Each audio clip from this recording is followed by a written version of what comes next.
Our first guest on the program tonight is the creator of Joining Forces. It's a national initiative to support and honor America's service members and their families. Ladies and gentlemen, please welcome the First Lady of the United States, Michelle Obama.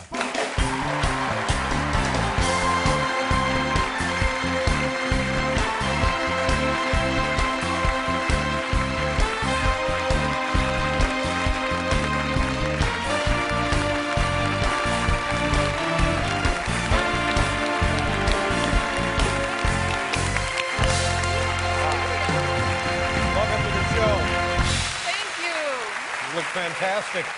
I gotta check it. Is there a guy in there? You just never know who you might find sneaking around in your coffee cup. Welcome to the program. Thank you very much. It's good to be here. Good to have you here. And I'm so thrilled and touched because of that moment I described when we met at the Regis show. And I just thought, well, that would be fun. Yeah. Be great to have her on the show. And by God, here you are. Here. Thank you so much.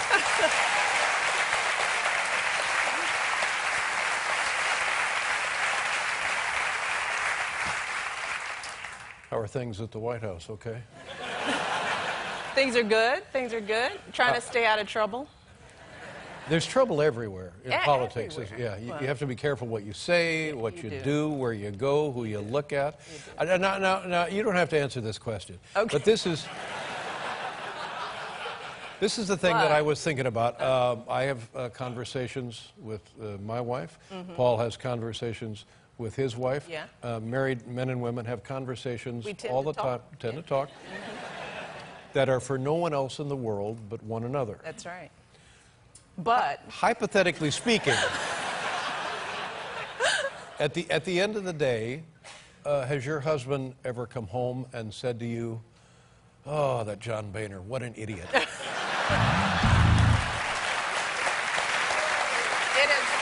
has never happened. Never. He is always upbeat, particularly about Congress. Yeah, well, how can you not be upbeat? Now you can't go anywhere. Can you go anywhere? I can't go anywhere. Yeah. No, I can't. But if you I can. Really, now if I get my little jaunts out. I can. Oh, you actually do. So if you said, "I'm going to the 7-Eleven to get a Slurpee or something," could you do that? I technically could. It would drive a lot of people crazy. Right. I've threatened to do it. Right. I do it all the time. I said, "I'm walking out that door. I'm walking out. I'm leaving." And you see people talking in their wrists. Is she kidding? I'm going to do it one day.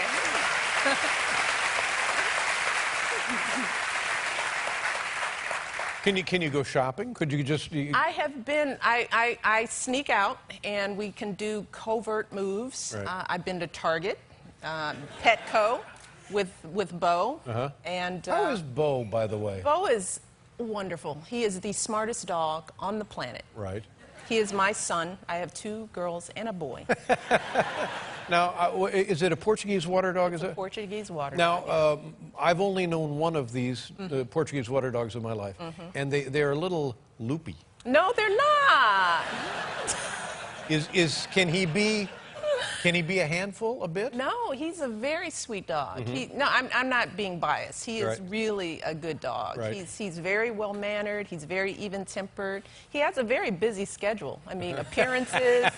I'm thinking about getting him an agent. Again, none of my business, but I have a dog myself, and you can kind of get into a let me just say, digestive rhythm of the dog. Yes. And when it's time for Bo to, how does that happen? His business? Yeah. He goes out. Usually, the girls take him out. There are a number of people who are willing to take him out. He usually will tell you. Yeah. Though I know. I'm not. I mean, he doesn't talk. Right.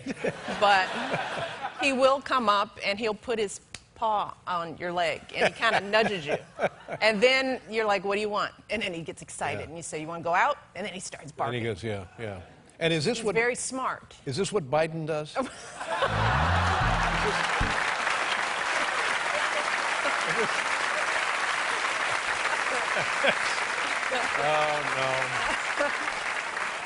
no. No, he does not.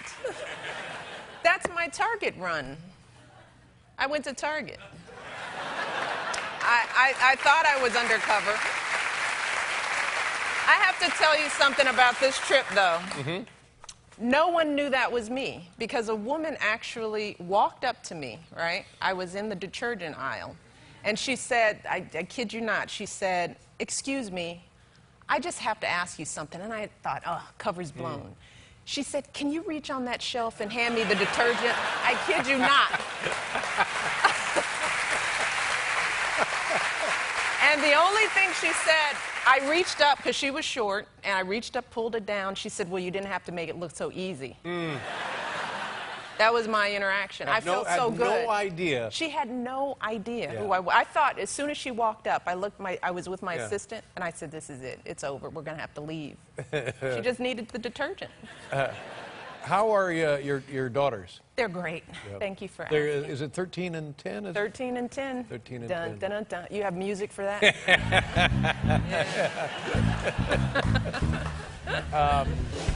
Is it? Thank you. Well done. I wanted to ask you something. When my son was born, I knew nothing about what you do when a kid is born. And people would reassure me by saying, well, they're either hungry or they need to be changed. Mm-hmm. And so I lived by that. That was my... That's all you did for the kid? I knew that's what... Have you progressed since then? No. No? No.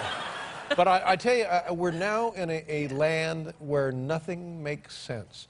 Everything with my 8-year-old is an argument. Now, is it me, or did you go through this? Are you going through this? No. Sorry, Dave. It's you. Well, gosh. My children are perfect angels. Uh-huh. Now I'm sure it's because I'm such a good parent. Well, what do I need to know? I found myself in a conversation the other day. I just thought we could argue, and we'll be here till Labor Day. What do you do to intervene when it happens? Well, it depends on what it is, you know. I mean, sometimes they just want to talk and express themselves, and then you can just sort of engage them. If it's about a rule, right? If it's, you got to go to bed, you know. No means no. That's the end of it, you know. Yeah. Well, this was something that we thought would be fun. This child rearing thing? No. This activity, and then he changed his mind in mid-course. And then what do? We're there to have fun, but yet he won't let himself have fun. You know, sometimes you just have to be the alpha. Mm-hmm. Have you tried being the alpha? No. No? Do I look like an alpha? You're not an alpha? I don't know what to tell you, Dave. We'll be right back with First Lady Michelle Obama.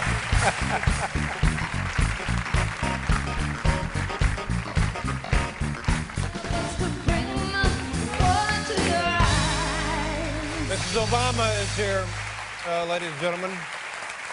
Tell me, I know that your mother lives as part of the family, and tell me about your father. What kind of parents were they? What did you learn about the family and parenting experience from your mother and father? Oh, gosh, everything. My father was a working class guy. He was a stationary fireman, was a pump operator for the water filtration plant for the city of Chicago. And we grew up on the south side, little bitty apartment. I mean, when my brother and I go back now, we can't believe that all four of us lived in this sort of half two-bedroom apartment, one bathroom. We were a very close family. My father had multiple sclerosis, and I never knew him to be able to walk. But my dad worked so hard, and he loved us so much. And I think from him, I learned just absolute, complete, unconditional love. The notion that kids really don't need anything but to know that their parents adore them. And I think that's the greatest gift they gave us, just their constant support and, you know, stability. And that's really what we try to instill in our girls. I mean, you talk about raising kids, it's just really, you know, we had rules, we had boundaries, but there wasn't anything my dad wouldn't do for us. And don't make me cry. No. This isn't Oprah. It's supposed to be Letterman.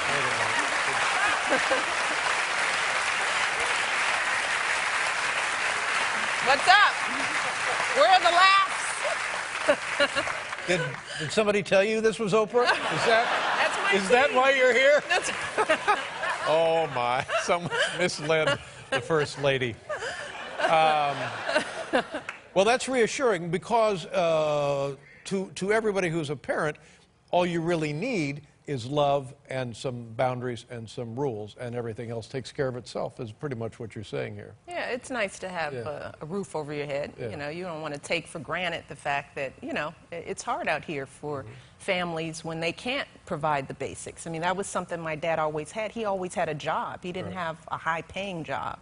But that's why it's so important to make sure people have work. You know, that's where, you know, people get their self-worth, and that's where, you know, they, you know, if a parent knows that they can give their kids the basics, you know, that's the stuff that makes them feel alive in so many ways. You mentioned the basics. Is a sense of basics now different than a sense of basics when you were a kid, do you think? You know, I mean, we all think, I mean, I'm like any, I think my childhood was wonderful, you know, and we didn't have, we had 7 channels, right? You didn't have 24-hour TV. The notion of a video game, remember they had Pong, you know, those 2 little slits in the ball that went back and forth. And we played that for hours. That was like, whoo, you know. You know, we went outside, we played in the yard, you know, it was a big deal if you rode your bike around the block, you know, and if you got to ride it through the alley, that was, whoo, a cool thing. Yeah. You know, so yeah, I feel like my childhood was much more simple than it is now for kids. Now, how much of those things that you remember and are meaningful to you can your kids do? I mean, you talk about a unique situation. Yeah. No other circumstance like this in the world. Right, What can you bring to that life that was brought to your life? You know, for us, it's the values. I mean, the thing that we try to do is make sure the residence is on the 2nd and 3rd floor of the White House. And what we want to have happen is when they get off that elevator and walk in our residence, that it feels like the South Side of Chicago. The same values, the same rules, the same sense of responsibility, because of course the stuff is different. There are butlers walking around, you know, I mean, we didn't have that, you know, so Barack and I really do work hard to, you know, figure out how do you create those values in this other world that we know nothing about. And, you know, we try to make sure the kids have chores to do. It's how they talk to us. It's how they talk to other people. You know, it's kindness, it's empathy, it's respect. Those are the things that, you know, we can give them, and we remind them that that's more important than anything that they'll have. And then we take their stuff away if they don't do it. Give me that.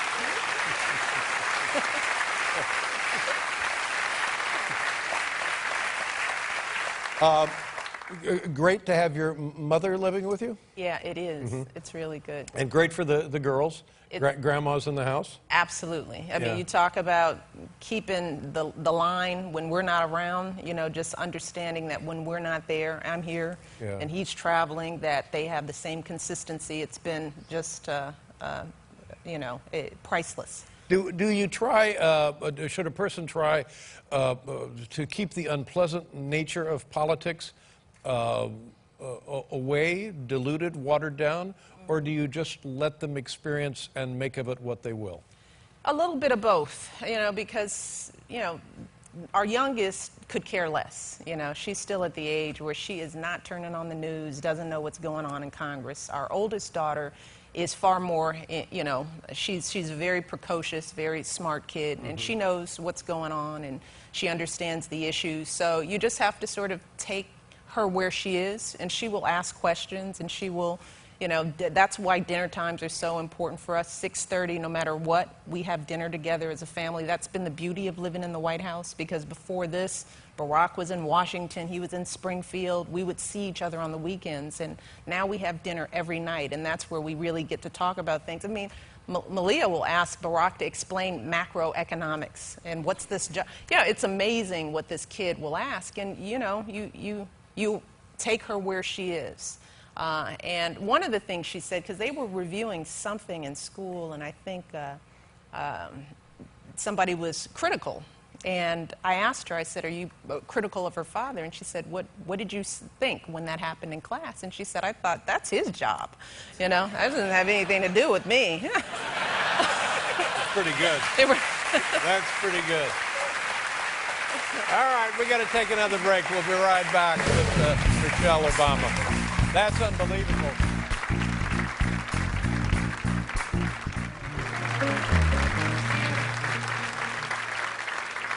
Here's something until about a year ago I was completely ignorant of, and that's the problem. I assumed that because we had a volunteer army, and when you see them in uniform going about their business, they strike you as nothing but smart young professionals, which is what they are.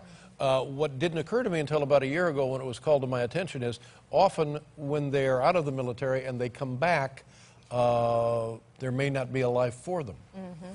Well, you know, as you know, a year ago, Jill Biden and I started joining forces with the primary goal of rallying this nation to support our troops, veterans, and their families, because many of us don't understand the challenges and the struggles. We take it for granted because we have 1% of this nation serving and protecting the rights of the other 99% of us. And I fell into that category with you. I don't come from a military family. And it wasn't until I started campaigning and traveling around to military bases where I got to meet these very resilient, proud, disciplined, smart individuals. And I thought, most Americans have no clue the level of sacrifice they're making so that we can live in freedom. Right. And this campaign is designed to make sure that every single member of our armed forces, our veterans and their families, understands that they live in a grateful nation and that we will be doing everything we can to rally support for them so that they never feel that they're alone in this struggle. And people who do feel that they are alone, what will be done for them? You know, what we encourage people to do is whatever they do best. You know, first of all, we encourage people to figure out where are the military families in their midst. You know, not everybody lives on a base. There are reservists, National Guards who are living in every community in this country. There is a military family in every community. Find out who they are. I mean, it can be something as simple as mowing the lawn. You know, giving a parent a break who is dealing with a loved one on their 5th deployment. I mean, just imagine what these military kids are going through. I mean, they are moving from base to base every few years. I've met kids who are on their 12th school in 13 years or in 11 years, but they're still keeping their grades up. They're still managing to keep it all together, trying to be the big brother to the younger siblings. I mean, just imagine what these kids need. And a lot of it is it's something small. If you're an accountant, provide some pro bono accounting services. If you're a church, embrace a family. Bring them into your congregation. If you're a teacher, it doesn't have to be a check of $10,000, $20,000. It can be the smallest gesture you might think of toward another human. And I also made the mistake thinking that while these people are in uniform serving our country, that nothing looks better on a resume when they get back than I spent 3 years in the Marine Corps or the Army Corps. But again, doesn't always work that way now. Well, we're seeing some improvement. I mean, one of the things that Barack is trying to do is really make sure that our private sector employers are hiring, and we're seeing the unemployment rates among our military decreasing at a faster pace than the broader unemployment rate, which is a great thing. Right. But we also don't want them to forget the military spouses as well. I mean, these men and women are just as trained, just as prepared, just as competent. They're some of the best that this country has to offer. Has this situation, this dynamic, been in existence historically in this country? After World War II, did we see things like this after World War I? You know, I think we probably did a better job then because there was a draft. There were more people. You know, everyone had a family member that was serving and sacrificing. And now we have an all-volunteer force. So not everyone is connected to someone who goes to war. And as a result, we've got to keep those families top of mind. Yes, absolutely. Now, there's another circumstance which is near and dear to my heart. Not that the first one isn't near and dear to my heart, but it's the notion of fat kids. I don't know.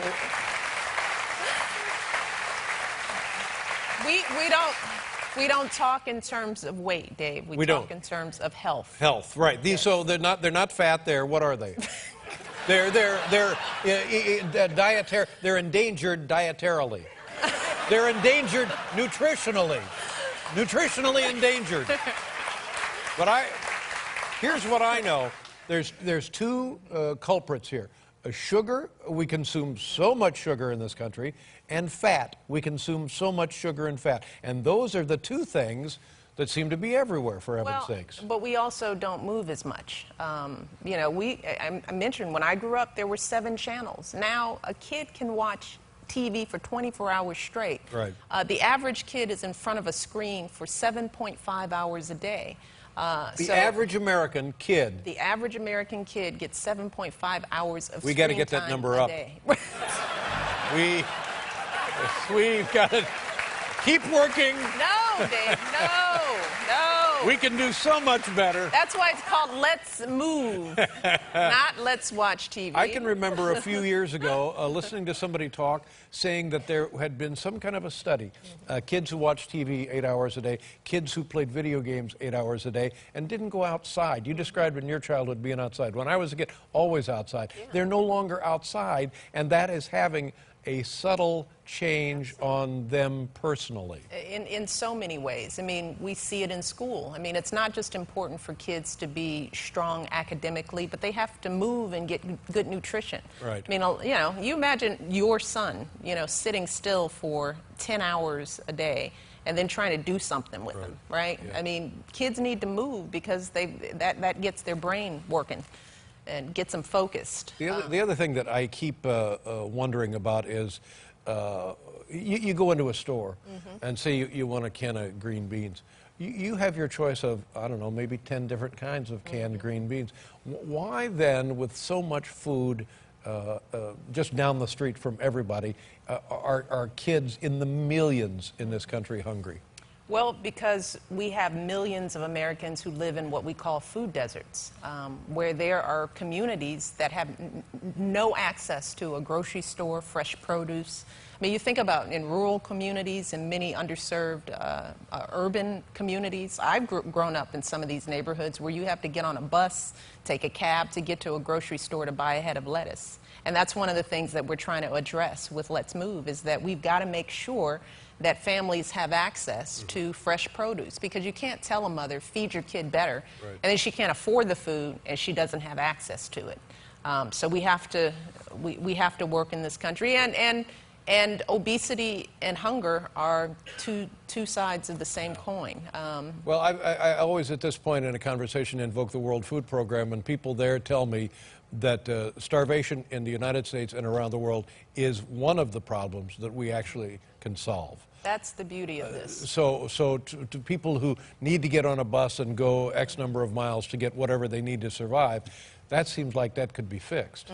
It can be fixed, but we also have to make sure that parents have the information about the high levels of sugar and salt. Right. I don't think parents want to do the best for their kids, and sometimes you just get into habits. It happened to me before I came to the White House. One of the reasons why I started the Let's Move initiative is that my pediatrician pulled me aside and said, you need to look at what you're doing. We were eating out a lot. I was working, a lot of sugary drinks. The kids were, in front of the TV more than I would have liked. So we just need to give parents the information, and we need to be clear in this society that this is a problem, and it's a problem that's solvable, and give people some tools. And it's very obvious, the right best thing is very rarely the easiest Absolutely. thing I mean, this takes work. We start with kids because kids are the easiest to change their habits. I mean, part of it is you look at somebody and you tell them to put down a soda, and they're already hooked. Sure. But if you stop a kid early, they won't develop those habits. One of the things I ask kids, I'll ask them, would you ever think to water a plant with a can of soda? And they say, well, of course not. But we just don't teach them to think that way about themselves, you know, that there's a reason that you have water and you've got to have vegetables and you've got to have sunlight and air. So we need to have a different conversation in this country about our kids' health because, you know, they're our future, and there's no one in this country who doesn't want the best for our kids. We just need to work together to make it happen, and hopefully we're seeing some progress with Let's Move. Would it be all right if I come home with you? Please. Please. Come on. I've got a ride. I got lots of space. I bet you've got a ride. You can stay next door to Mom. Grandma and Dave. That could be a new show. Yes. Well, it's a real pleasure to spend time with you, and I can't thank you enough again, and look forward to seeing you after the election. Yeah, and thank you for inviting the military families here. Oh, that's right. We have, yes, people from different branches of the United States Armed Forces. This is the First Lady of the United States, Michelle Obama. Thank you, God Dave. bless you. My Thanks best so to your much. family. We'll be right back with Esperanza Spalding, everybody.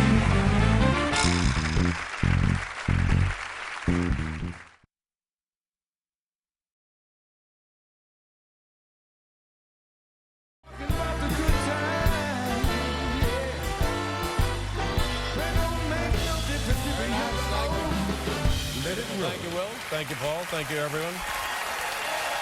Our first guest tonight is the creator of Joining Forces. It's a national initiative to support and honor America's service members and their families. Ladies and gentlemen, please welcome the First Lady of the United States, Michelle Obama.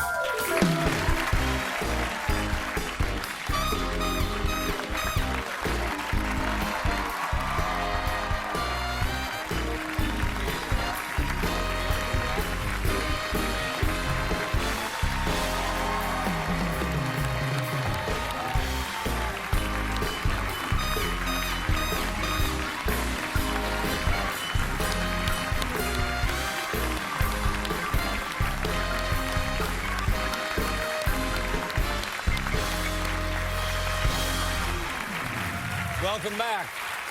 It's good to be back. It's great to have you back. Great. Well, that's kind of you to say. That's true. But you're not under oath. I'm not. I want to know, Yeah. This is the question I ask a lot of people because I need all the help I can get in this Okay. regard. I have an 11-year-old son. He's 11 already. 11 years old. Your daughters are a bit older. Still in all, how are they doing? They're doing great. They're growing up, and it happens so fast, as you know. I got one driving. Oh, my God. Yeah, she's out on the road. Really? She has her license, and she can go, if you say, can you run down to the A&P, we need... I did that because, you know, when kids get their licenses, they're ready to do anything. So she actually came in, she said, Ma, you need any errands? And a bunch of people handed her, you know, I need you to get this from CVS and pick this. She went out. She went out and ran errands and parked in the lot. This is one of those landmark things, isn't it? From this point on, it will all be different for you and for her. I know. Yeah. Now, she can't. She got a curfew, right? She can't. She has a curfew. What time she can't just roll around. It depends on what's going. Yeah, she can't just roll in the house. A road trip. Yeah. No, she's got a curfew, and you know, it depends on what's going on. I mean, if there's a party and we know what time it's going to be over, you know, we make sure she's back right after the party. Now, when you say party, and all I'm thinking about is, well, there's probably going to be boys at the party. There are always boys at the parties. How's that working? That's okay. You know, Barack is handling that okay. Oh, he handles that. Yeah. Yeah, he's doing well. But I think I've mentioned they're so normal, though. They do. The kids are normal? Yeah, Well, that's yeah, a they do great normal credit stuff. to you. I mean, it's virtually impossible to raise normal kids anyway, but when you're raising them in the White House, that makes it a billion times more pressure, I would think. Yeah. Well, you know, but we treat them normally. I mean, we don't let our circumstance become an excuse for them. See, I do. You. My son thinks he's being raised in the White House. And it's working out just fine. Is he happy there? But here's the thing of it. You know, he's an 11-year-old boy and can be cheerful and happy and nothing but fun. And then it's like the cloud comes over, and all of a sudden, all we do is argue. And reason escapes the planet. You're in that phase, and it goes away. We have one of each, and I'm not going to say which one is which, but we have one who generally stays here, and then we have one we call our grumpy cat. Right. The grumpy cat. Can I guess? Our salty biscuit. The salty biscuit. Yeah, you just never know what you're going to get from that one. Does the salty biscuit have a driver's license? I'm not saying. All right. They could be watching. They might be. But they know who they are. Yeah. So now, like my son is just counting down the weeks till he's out of school, which is pretty short now. The same with the girls? Oh, gosh, yeah. Now, what do you want them doing for the summer? What do they do? You know, we really plan that out because an idle mind, you know how that goes. So we've got sports camps. Malia actually does internships, so she'll be doing some work. We might put Sasha to work this summer, make her earn a little bit. And, yeah, why not? Nothing wrong with that. Put her to work.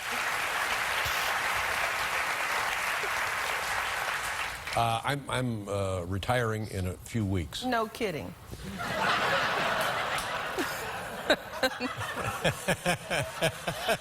And I know that your time at the White House in a couple of years, same sort of thing. You won't be retiring, though. No. But do you ever glimpse that far down the road? What, like whether I'm going to be running for president or anything? I heard you. I was watching you. That's something to consider. I mean, anybody. I think we should hang out together. I think you'll have a couple of years. Don't say that if you're kidding. I'm not. We could do things. I would love to do something. I would help you raise your children.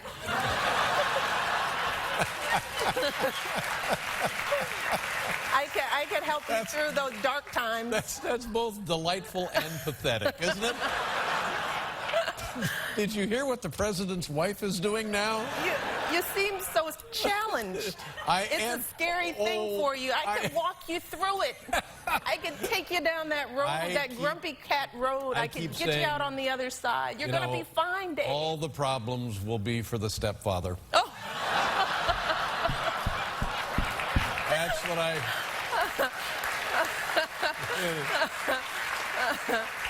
You got to hang in there. I will hang in there. It's the only thing that keeps me hanging, as a matter of fact.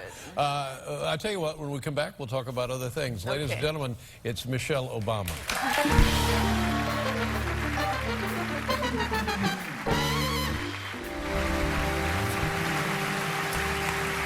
Mrs. Obama is here, everyone.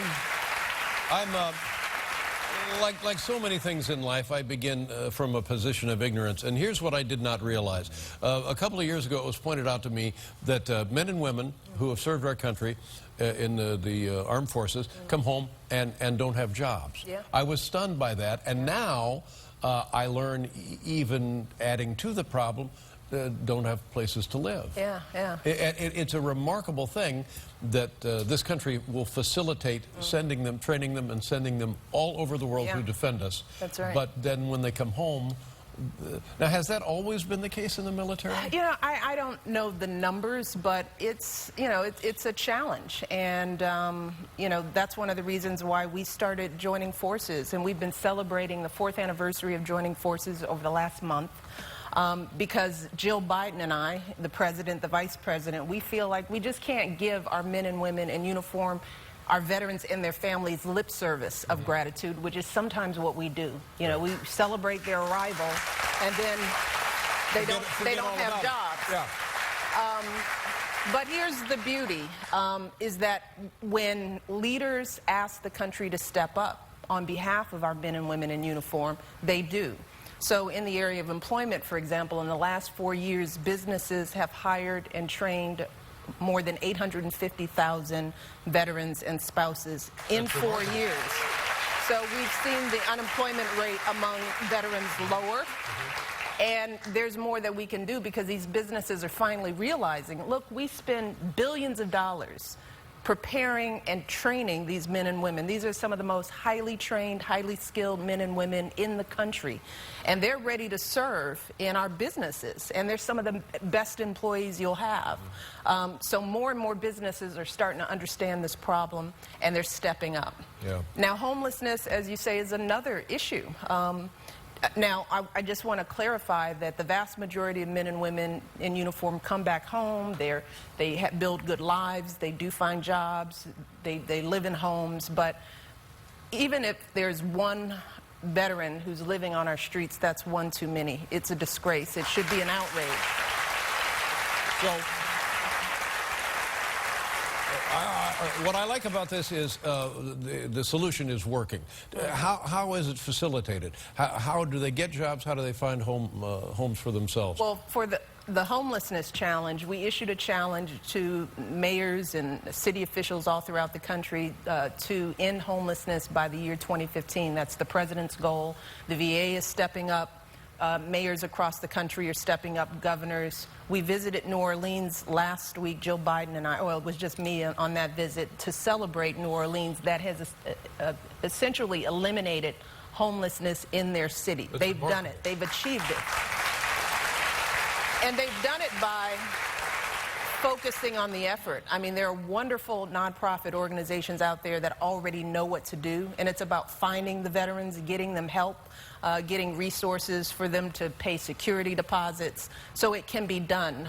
LA has stepped up. Phoenix, Arizona, there are many cities on their way to ending this problem. What is the vet center? Is that where you go physically to just find help or to get the aid? Jill and I visited a veterans center in Maryland last week to highlight the wonderful resources that are available to veterans, many of whom are out there living alone. They don't have a connection to the folks they served with. And these vet centers are there to provide resources that are tailor-made for many of these veterans and their families. And they're all over the country. They're friendly. Many of them are run by trained veterans who know this work. They know how to make veterans feel comfortable. And we need to make sure that the veterans out there know that these centers exist. They're mobile veteran centers that people can access. But these are important resources. We want to make sure folks go to joiningforces.gov to find out where their vet center is in their community. Now, before joining forces, were there resources available that men and women did not know about, or were difficult to access, or did not exist? That's always the case. I mean, because when men and women are discharged, oftentimes they just go back out into communities. Many of them sometimes don't even feel comfortable identifying as veterans because they don't know how they're going to be welcomed home. And that's on us as a nation. But one thing that made me feel really good during this visit, this vet center visit, is that we met with a Vietnam veteran who said to me and Jill, he said, whatever you all are doing is working. He said, because I never wore my veteran stuff. I never wore any hats or anything that indicated that I was a veteran because he was ashamed and he didn't get the recognition. But now, he said, folks stop him on the streets and they thank him. You know, he never goes out of the house now without something that indicates that he's a veteran, because folks are stepping up. They're recognizing that these men and women have served us and that we have to step up for them. We have to show them our gratitude in ways big and small, and step by step. That's we can change this. One of a million heartbreaking stories that the person was ashamed to let the world know that he had served. Well, we can change that. You know, that's the beauty of it. It's on us. And I remember that the people would always invoke the GI Bill, that they would be able to go to college on the GI Bill and maybe get a house loan on a GI Bill. Do those things still exist? The GI Bill still exists. There's still resources out there. There are great health care options. There's still challenges with the system because we need to fund the VA better than we do. We have work to do, but these resources exist, and we need to make sure that every service member and every veteran knows what resources are available to them. And joiningforces.gov is a place folks can go to find out what's accessible. Well, nice going. I mean, it's always great to attack a problem, but to see results, and in the case of, you cited in New Orleans, to have it be nearly 100% successful is just remarkable. Well, everyone is stepping up. We're just shining the light. And that's why it's important to have leaders in the White House who are committed to this issue. And this, I hope that whoever is in the White House next sets the bar even higher than we have. This can never be a problem again in this country. We should be ashamed of ourselves. It is. It's shameful. And again, I don't know this, but I have a feeling that the numbers of returning veterans now are greater than any other time maybe in the history of this country. So, but at the other end of it, it'd be great if we do away with war. Then this wouldn't be a problem at all, would it? But what are we going to do?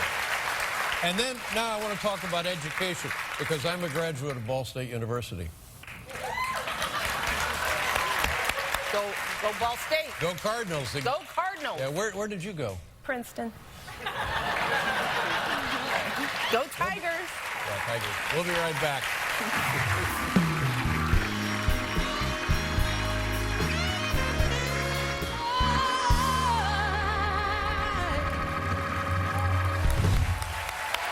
Nice going. Beautiful. Alicia Collins. Let's talk about education. Education's a concern from kindergarten all the way up through college. And again, why the United States, the most resourceful, most powerful country in the world, why have we let education slip away from us as it seems we have? Yeah, well, we celebrate, these kids who are going pro, Signing day, when we think about signing day, we think about those kids who are going... You're talking about going from basketball to professional or football? Right, or football. Yeah, baseball, whatever. But what about all the thousands of kids who are going to college despite the odds, who do everything right? They don't get involved in gangs and drugs. They come from tough communities, yet they're going to college. So we need to be celebrating them. And that's what we're going to be doing. Tomorrow, I'm headed to Detroit, and we're going to be doing a huge signing day for kids who are graduating from high school and continuing their education, either 4-year, 2-year, or vocational program. So that's what we want signing day to be in the United States of America. What can people do to help a kid who may be, because I think it's obvious now, going to high school is fine.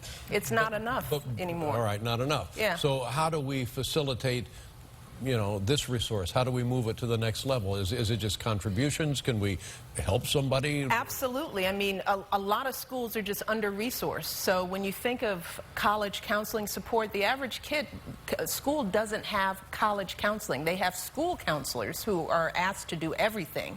But who's helping these kids with financial aid applications? There's money out there for kids that they don't even know they can access.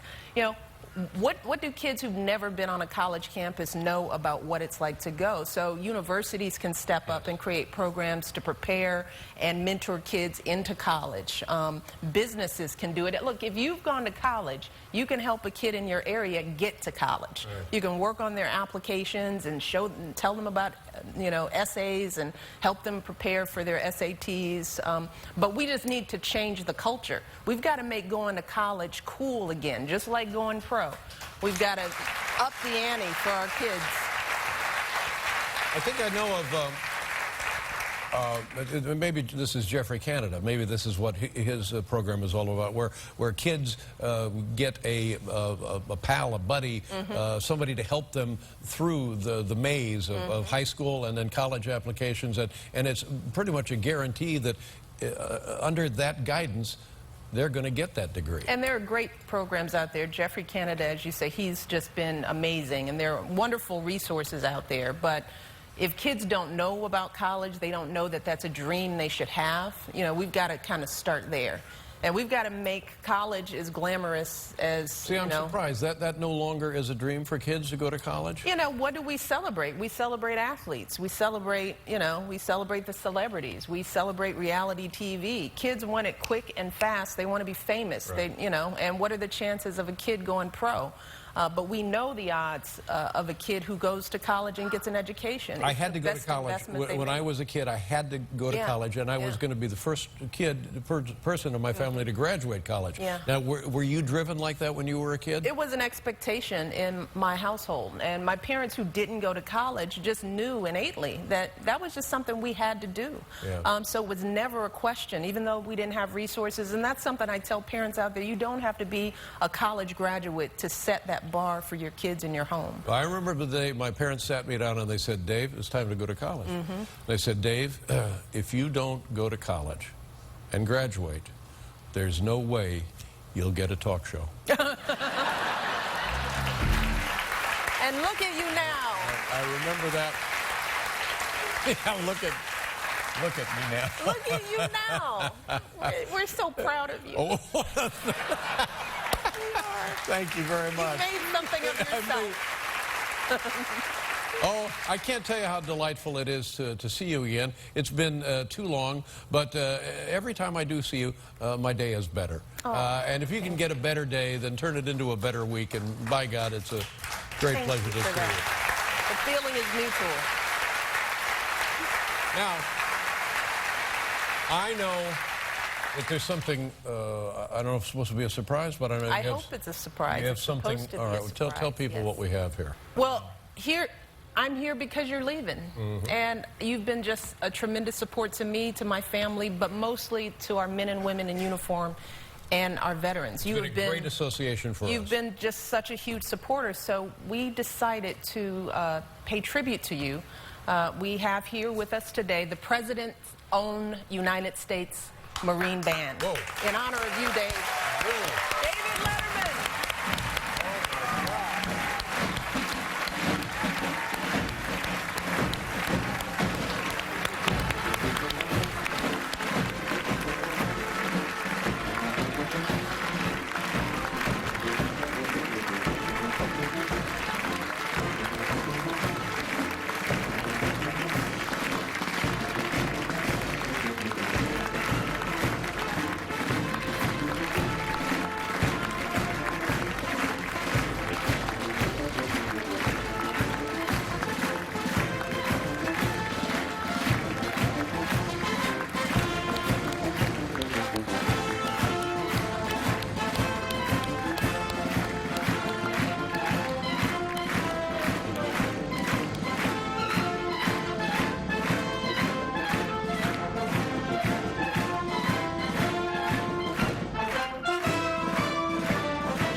So much. Oh my God. Nice to see you. That was great. It's amazing. Thank you very much. It couldn't have been anything better. Absolutely lovely. Thank you so much. The President's own United States Marine Band, ladies and gentlemen. First Lady of the United States, Michelle Obama. We'll be right back with Hootie and the Blowfish.